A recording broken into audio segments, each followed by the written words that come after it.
परमात्मा जगन निवास राधा कृष्ण के चरणारविंदों में नित्य प्रति का वंदन। मित्रों को, जिज्ञासुओं को, धर्म प्रेमियों को, ज्योतिष विज्ञान प्रेमियों को हर हर महादेव, बम बम भोले, नमः शिवाय। मित्रों, संसार में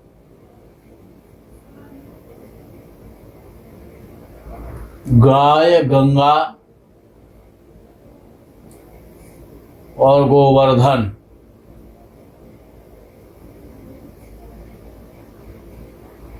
बड़े पवित्र हैं।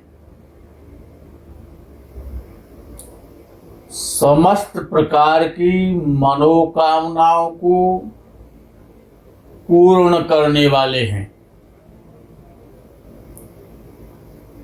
इसी प्रकार से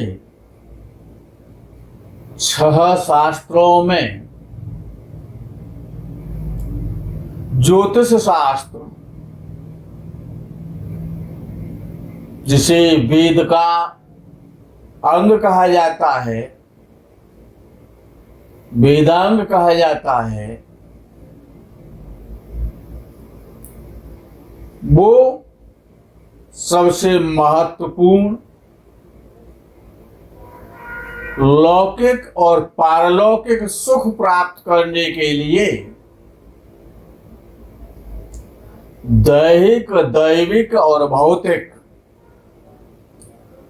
सुख प्राप्त करने के लिए उसका ज्ञान, ज्योतिष शास्त्र का, और उसके आधार पर उस चलना परमावश्यक है। हमारे जीवन काल में हमारी वृद्धावस्था आ गई ज्योतिष का कार्य करते करते, लेकिन आज तक आश्चर्य होता है कि किसी पड़ोसी ने भी, किसी मित्र ने भी, या किसी जिज्ञासु ने भी आज तक गर्भाधान का मुहूर्त नहीं पूछा। जबकि मुहूर्त का जो विषय है वो तो ज्योतिष का विषय है। गर्भाधान का मुहूर्त है, पुंसवन का मुहूर्त है, नामकरण का मुहूर्त है, विद्याधन का मुहूर्त है, विवाह का मुहूर्त है, उपनयन का मुहूर्त है। जितने भी 16 संस्कार बताए जाते हैं, 16 संस्कार हैं। आज तक आश्चर्य होता है कि किसी भी सज्जन ने ये नहीं पूछा कि मुझे यशस्वी, दीर्घायु, निरोग और सुखी संतान का गर्भाधान का मुहूर्त बताइए। किसी ने नहीं पूछा। गर्भाधान का जो मुहूर्त है वो परमावश्यक है, लेकिन आश्चर्य होता है कि कोई नहीं पूछता। हाँ, जब भी हमारे पास अपॉइंटमेंट आते रहते हैं, हर समय लोगों से मिलते भी हैं, फोन के द्वारा भी उनकी संतुष्टि करते हैं। विशेष रूप से एक बात पूछी जाती है कि मुझे व्यापार में घाटा चल रहा है, मुझ पे कर्जा हो गया है, मैं कितना बड़ा धनी बनूंगा, मेरे पुत्र संतान कब होगी, मेरी नौकरी कब लगेगी। भिन्न भिन्न प्रकार के प्रश्नों के साथ साथ कि मैं विदेश कब जाऊंगा, मेरी शादी कब होगी। जिस प्रकार से कि कुछ लोग हैं लोग कुंडली मिलान भी कराते हैं जब विवाह करते हैं तब। जितना कुंडली मिलान आवश्यक है उतना ही जब विवाह होता है तो जो विवाह का जो लग्न होता है, जिस नक्षत्र में और जिस लगन में विवाह संपन्न कराया जाता है ब्राह्मणों के द्वारा, उस पर कोई ध्यान नहीं देता है। दावत कितनी अच्छी होगी, कौन सा होटल अच्छा है, कौन सा फार्म हाउस अच्छा है, क्या क्या होना चाहिए, हलवाई को बुला करके, कैटर्स को बुला करके ये सारी व्यवस्था की जाती है। लाखों रुपए करोड़ों रुपए बर्बाद किए जाते हैं। वो किसके लिए बर्बाद किए जाते हैं कि मेरे पुत्र पुत्री का जो विवाह हो रहा है उनकी खुशी के लिए।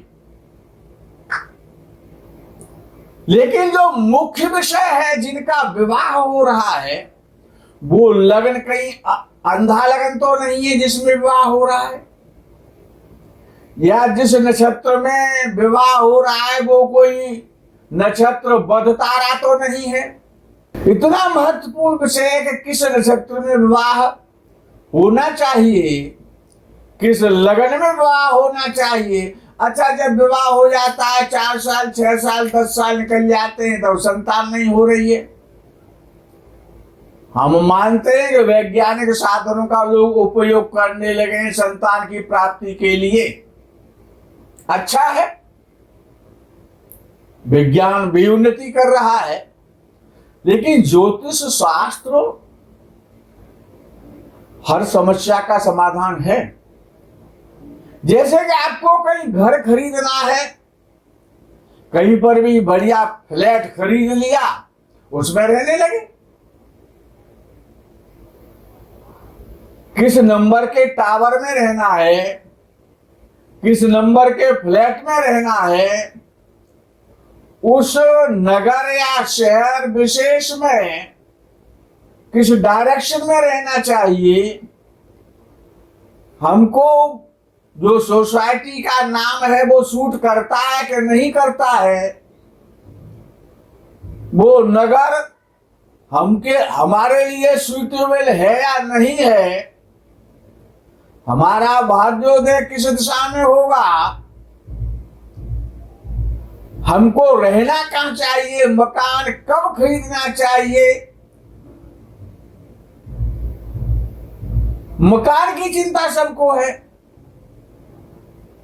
आवश्यक है। जितना विवाह आवश्यक है उतना मकान भी आवश्यक है। लेकिन कब खरीदना है, किस शहर में रहना है, ये कोई नहीं जानना चाहता। आपके लिए वो नगर, मोहल्ला, दिशा क्या उपयोगी है, लाभकारी है, उस भवन में, उस घर में रहने से आपकी उन्नति होगी या नहीं होगी, ये कोई नहीं जानना चाहता। गर्भाधान संस्कार का मुहूर्त कोई नहीं जानना चाहता, विवाह का मुहूर्त भी कोई नहीं जानना चाहता। जबकि जितना वर वधू का कुंडलियों का मिलान आवश्यक है, हाँ एक बात पूछते हैं, हमारा बच्चा मंगली तो नहीं है कहीं, ये बहुत बड़ा इंपॉर्टेंट विषय है। जबकि हम इसको अन्यथा नहीं मानते, वो भी एक विषय है, देखना चाहिए। लेकिन सबसे महत्वपूर्ण प्रारंभ जो होता है वो गर्भाधान मुहूर्त से होता है। इसके अलावा एक विषय और आता है। अच्छा, जब गर्भाधान मुहूर्त ही नहीं पूछा तो कोई लूला पैदा हो रहा, कोई लंगड़ा पैदा हो रहा है। बड़े बड़े धनी परिवारों में पागल देखे जाते हैं, उनमें बुद्धि ही नहीं है। शिक्षा किस प्रकार की होनी चाहिए? ज्योतिष शास्त्र किसी लिए ऋषियों ने बनाया था, इसीलिए तो बनाया था कि आपकी समस्याएं का समाधान होता रहे, समस्या उत्पन्न ही ना हो। और धनवान होने की बहुत बड़ी चिंता है। धन कैसे आए, कहां से आए? अरे लक्ष्मी देवी का जो निवास है बंधुओं, इस संसार में गाय में है। गाय में लक्ष्मी का निवास है, गाय के गोबर में लक्ष्मी है।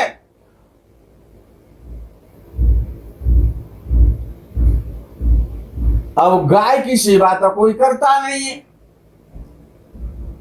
हाँ, ये ज्योतिषाचार्य ने या किसी ब्राह्मण या पंडित जी पुजारी जी ने बता दिया तो भाई तुम्हारा बृहस्पति खराब चल रहा है या तुम्हारा सूर्य खराब चल रहा है, बृहस्पतिवार को 5 आटे के लड्डू बना करके गाय को खिलाया करो, तो खिला देंगे स्वार्थ के वशीभूत। उससे क्या गाय की सेवा हो जाएगी क्या? जब से गाय की उपेक्षा हुई, अब गाय में आप डंडा मार रहे हैं, गो भक्ति करते नहीं है। कुछ लोग तो इस दुनिया में ऐसे भी हैं कि शायद जो कि देशी गाय और विदेशी गाय का अंतर ही नहीं जानते, जबकि देशी गाय ही माता कहलाती है, उसी में देवों का वास है। और लक्ष्मी देवी की तो कृपा चाहते हैं, धन की प्राप्ति करना चाहते हैं, स्थिर लक्ष्मी प्राप्त करना चाहते हैं, और गाय में डंडे मारते हैं, गाय की रक्षा नहीं करते। घर में गाय का गोबर नहीं आ सकता, विशेषता है। और लक्ष्मीवान कैसे बनेंगे? हमारा बेटा दुर्गुणी हो गया है, अपव्ययी हो गया है, गलत संगति का शिकार हो गया है, हमारी कन्या ड्रग्स लेने लगी है, उससे परेशान है। बालक शिक्षा नहीं पढ़ रहा है। अरे शिक्षा तो वो जब पढ़ेगा, तुमने क्या विद्या अध्ययन का बहुत पूछा था? विद्या अध्ययन का भी तो मुहूर्त है। क्या उस मुहूर्त में आपने अपने बच्चे को प्रवेश कराया था विद्यालय में जाकर के? नहीं कराया। खैर, कुछ लोग तो ऐसे हैं, हमारे जीवन में कुछ ही लोग ऐसे आए हैं अब तक, जिन्होंने जब उनके घर में डिलीवरी होने वाली है, यानी जातक बच्चा उत्पन्न होने वाला है, तो वो इतना पूछते हैं कि साहब डॉक्टर ने कहा कि ऑपरेशन से बच्चा होना है, तो एक अच्छी कुंडली निर्मित हो, हमारे बच्चे का भाग्य उज्जवल हो जाए, यशस्वी हो, दीर्घायु हो, धनी हो, सुखी हो, हमारा नाम रोशन करे, वृद्धावस्था में हमारी सेवा करे, ऐसे एक कुंडली, ऐसा एक लगन निकाल के दो। डॉक्टर ने ये डेटें बताई हैं। बहुत अच्छा है, ज्योतिष शास्त्र किसी लिए है? वही वो मुहूर्त जैसी कुंडली जिस समय पर उसका जन्म होगा, वही तो उसका जीवन है। लेकिन वो गिनती के लोग अब तक मिले। ज्योतिष शास्त्र का उपयोग कोई भी करना नहीं चाहता। स्थिर लक्ष्मी करने के ऐसा नहीं है कि गरीब गरीब ही रहेगा या जिस पर कर्जा है उसका ऋण उतर नहीं सकता है। ऐसे ऐसे प्रयोग हैं जिनसे निर्धन भी धनी बन जाता है। मंत्र गलत नहीं है, हम गलत हैं, हमारी विधि गलत है, हमारा रास्ता गलत है। पंडित जी ने बताया कि शनि का जप कराओ तो शनि की दशा शांत हो जाएगी, शनि देव प्रसन्न हो जाएंगे। माला हाथ में पकड़ ली और प्राम प्रीम प्रोम शनये नमः, प्राम प्रीम प्रोम शनये नमः, प्राम प्रीम प्रोम शनये नमः। ये कोई विधि है न कोई विधान है। जब तक आप सही विधि से, कोई रोगी हो गया है, रोग से पीड़ित है, ओम त्र्यंबकं यजामहे सुगंधिं पुष्टिवर्धनम् उर्वारुकमिव बन्धनान् मृत्योर्मुक्षीयमामृतात्। माला लेकर के रुद्राक्ष की और जप करने लग गए। अरे कब से करना है, उसका मुहूर्त शोधन कराइए। जो के निरोगता के जो मुहूर्त हैं, दीर्घायु प्राप्त करने के जो मुहूर्त हैं, किस विधि से करना है, कौन उसका अधिकारी है, कौन अधिकारी नहीं है, उसका न्यास किया गया है, नहीं किया गया है, संकल्प किया गया है, नहीं किया गया है, उस देवता विशेष का आवाहन स्थापन पूजन अन्य देवताओं के साथ किया गया है कि नहीं किया गया है, मंत्र क्या करेगा। अरे आपको किसी नदी के ऊपर पुल का निर्माण करना है और नदी पर जाकर के वहां पर जाए, तमाम रेत पड़ा रहता है, डस्ट पड़ा रहता है, और सुबह से शाम तक आप अपने परिवारी जनों के साथ में नदी में वहां पर जाकर के रेता फेंकते रहें। नदी के जल में वो रेता बहता रहेगा और सालों परिश्रम करें तो क्या उस नदी के ऊपर ब्रिज का निर्माण हो जाएगा, पुल का निर्माण हो जाएगा क्या? नहीं हो सकता। परिश्रम पूरा होगा, समय जाता रहेगा, लेकिन पुल का निर्माण नहीं हो सकता। जो पुल विधा, जो बनाने की जो विधा है, इंजीनियर है, आर्किटेक्ट है, उसका नक्शा है, उसका सर्वे है, जब तक उसकी मिट्टी है, कहां पुल बनना है, कैसे बनना है, जब तो पुल का निर्माण होगा। मित्रों, ज्योतिष शास्त्र हर समस्या का समाधान है। निर्धन भी धनवान हो सकता है, लेकिन कोई जानना नहीं चाहता, ये जानना चाहता है कि मैं धनी कब बनूंगा। कुंभ राशि का शनि आ गया, अब तो मैं धनवान हो जाऊंगा। अरे कुंभ राशि का शनि आ गया, बहुत अच्छा, मूल त्रिकोण राशि का है, हम मानते हैं, आप मकर लगन वाले हैं, धनस्थान का स्वामी धनस्थान में आ गया है, लेकिन शनि ही धनी नहीं बनाएगा। धन प्राप्ति करने ये जो देवता हैं, ये जो मंत्र हैं, इनका उपयोग मुहूर्त निकलवा करके करना चाहिए। उसका एक विधान है, एक प्रावधान है, कौन सा दान कब करना है, किसको करना है, किस आयु को व्यक्ति को करना है, किस वर्ण जाति विशेष के व्यक्ति को करना है, ये ज्योतिष शास्त्री तो बता सकता है, वो आप नहीं जानना चाहते। खैर, अब बात मकर लगन की आ गई थी। अब मकर लगन के जो जातक होते हैं, उनमें एक कमी होती है कि वो आत्मविश्वास की कमी होती है। ये लोग आलसी तो होते हैं कि वो शनि का लगन है, आराम प्रिय होते हैं और निद्रा के प्रिय होते हैं। और ऐसा देखा गया है कि मकर लगन वाले जो जातक हैं, ये अपने जीवन साथी से प्रायः खुश नहीं रहते हैं, प्रसन्न नहीं रहते हैं। नर्वस सिस्टम भी इनका कमजोर पाया जाता है, प्रायः बेचैन रहते हैं और अकुलाहट रहती है। कामुक तो होते हैं, कार्य धन तो प्राप्त करना चाहते हैं, हैं लेकिन कार्य को टालना चाहते हैं। कार्य को टालने की प्रवृत्ति अधिक होती है। आज करना है उसे, नहीं वो कल कर लेंगे।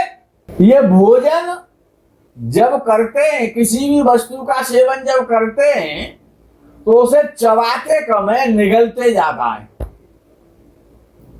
क्योंकि मकर राशि या मकर लगन का जो साइन है वो मगरमच्छ है।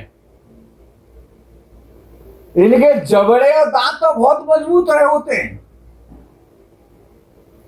लेकिन जब भोजन करते हैं तो निगलते ज्यादा हैं और चबाते कम हैं। और जैसे जैसे इनकी बचपन जब होता है तो दुबले पतले होते हैं मकर लगन वाले, और जैसे जैसे इनकी आयु बढ़ती जाती है इन पे मोटापा आता है और स्थूल शरीर हो जाता है। कद और चेहरा प्राय ऐसा देखा जाता है लंबे टाइप का होता है। आंखों में एक विशेष चमक और एक लक्ष्य होता है। जीवन में किसी लक्ष्य पर पहुंचना चाहते हैं। क्रोध आता तो है लेकिन किसी विशेष घटना पर भयंकर क्रोध आ जाता है।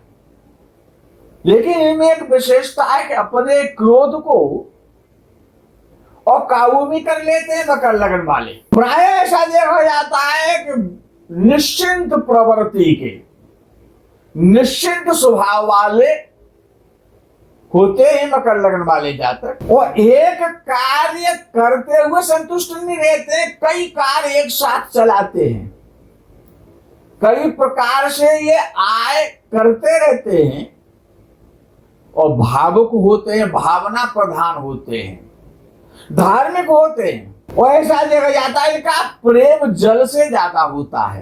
किसी नदी के किनारे या किसी समुद्र के किनारे इनका आवास होता है, जल से बहुत प्रेम होता है। स्नान करने से बहुत प्रसन्न रहते हैं, जल में इनका मन लगता है। नदी तालाबों में, समुद्र में उनको देखने से इनका मन प्रसन्न होता है, जो भी मकर लगन वाले होते हैं। राजनीति, स्वरोजगार, व्यापार, कृषि, खनिज के काम, केमिकल के काम, ठेकेदारी के काम, इन कार्यों से मकर लगन वालों को विशेष सफलता मिलती है ऐसा कार्य करने से।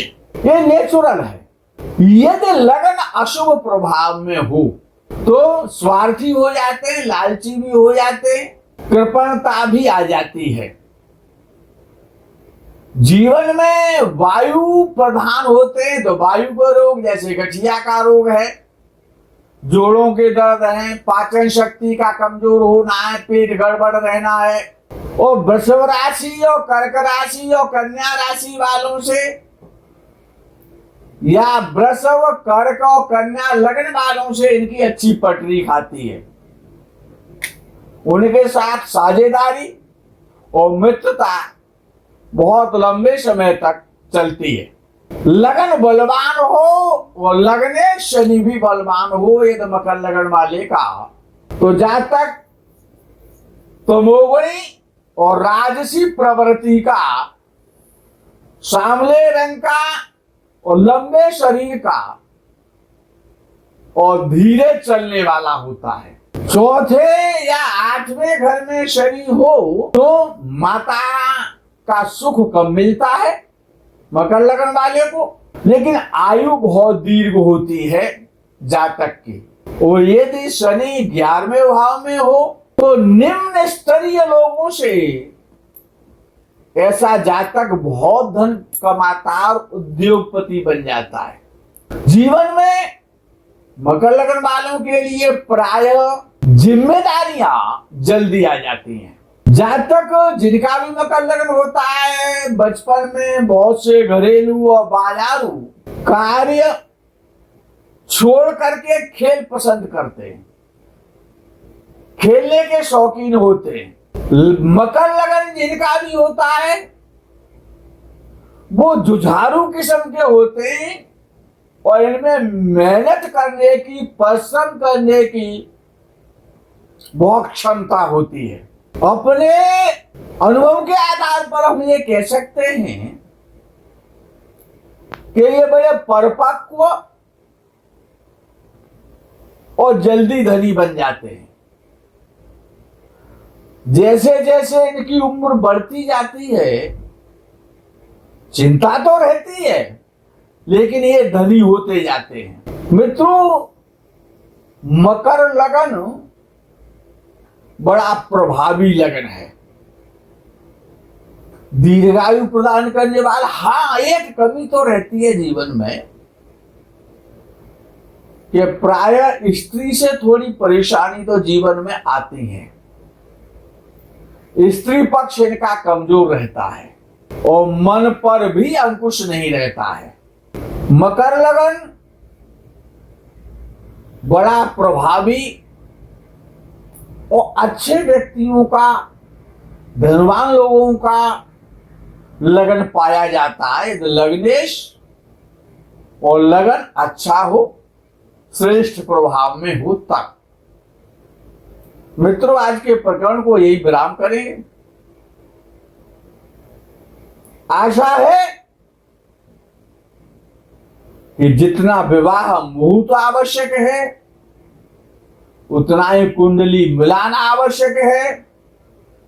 विद्या अध्ययन का भी मुहूर्त उतना आवश्यक है, उतना ही जितना आप अपनी संतान को श्रेष्ठ देखना चाहते हैं, यशस्वी देखना चाहते हैं, दीर्घायु देखना चाहते हैं, धनी देखना चाहते हैं, तो उसके लिए गर्भाधान मुहूर्त और जिस समय जातक का जन्म होना है उस समय का लग्न और ग्रह आप परमावश्यक है। ज्योतिष शास्त्र के द्वारा, किसी अच्छे विद्वान के द्वारा पूर्व से उसका मुहूर्त निकलवाना कि मेरे बच्चे का जन्म कब होगा। जैसे मकान बनाना है तो ये तो पूछते हैं कि मेरा मकान खरीदने का योग कब है, लेकिन मुझे कब खरीदना चाहिए ये कोई नहीं पूछ। गृह प्रवेश का भूत पूछेंगे, लेकिन नींव कब रखी जानी है, प्लाट कब खरीदना है, ये कोई नहीं पूछेगा। मित्रों, आज के प्रकरण में यही विराम करते हैं। आगे के प्रकरण का आप इंतजार करें। तब तक के लिए हर हर महादेव बम बम भोले। नमः शिवाय। जय गौ माता की।